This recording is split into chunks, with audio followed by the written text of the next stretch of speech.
Michael Zane Trusty here with Track Talk, where we bring you the untold stories behind country music's biggest hits. If you love hearing where these songs came from, hit that like button, subscribe, and stick around, because this one is special.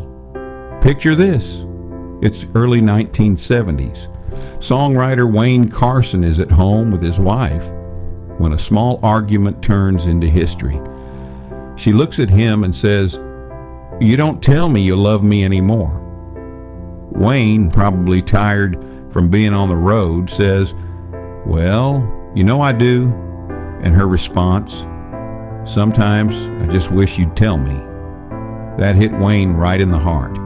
He sat down at the piano and wrote the first line, "Maybe I didn't love you quite as often as I could have." He kept writing, "Maybe I didn't hold you all those lonely, lonely times." He had the verse, he had the chorus, but then he got stuck.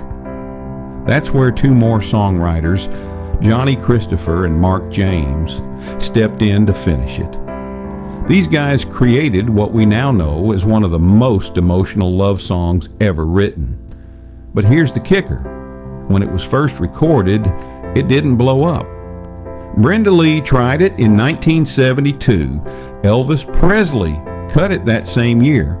Elvis had a little success with it, but it never became a monster hit. For almost a decade, Always on My Mind was just another song sitting on the shelf. Then came 1982. Willie Nelson had just finished a duet album with Merle Haggard, Poncho, and Lefty. Willie's producer, Chips Moman, says, "Hey Willie, you should record this song, Always on My Mind." Willie wasn't sure at first. He thought it might be too soft, too pop for what he was doing. But he said, "All right, let's try it." They hit the studio and something magical happened. Willie's voice, calm, tender, almost like a confession, brought that song to life in a way no one else had before. It sounded like a man talking straight to the woman he loved, saying, "I know I messed up, but you were always on my mind. Maybe I didn't treat you quite as good as I should have." That honesty, that vulnerability is what makes this song timeless. When Willie released it, everything changed. The song shot to #1 on the country charts and stayed there for 21 weeks. It crossed over to pop.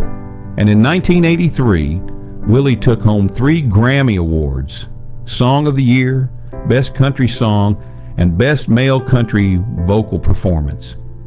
And here's something Willie said years later. "That song probably saved my house." Because at the time, he was facing financial trouble. Always on My Mind didn't just win awards. It saved Willie's career. And that's the story, y'all. A song born from a quiet argument, almost forgotten, until a man with braids and a beat-up guitar gave it a voice that the world could feel. That's the power of country music. It's real, it's raw, and it never goes out of style. What about you? Where does Always on My Mind rank on your list of greatest country songs? Drop your thoughts in the comments. And if you want more stories like this, hit subscribe, because we've got plenty more coming.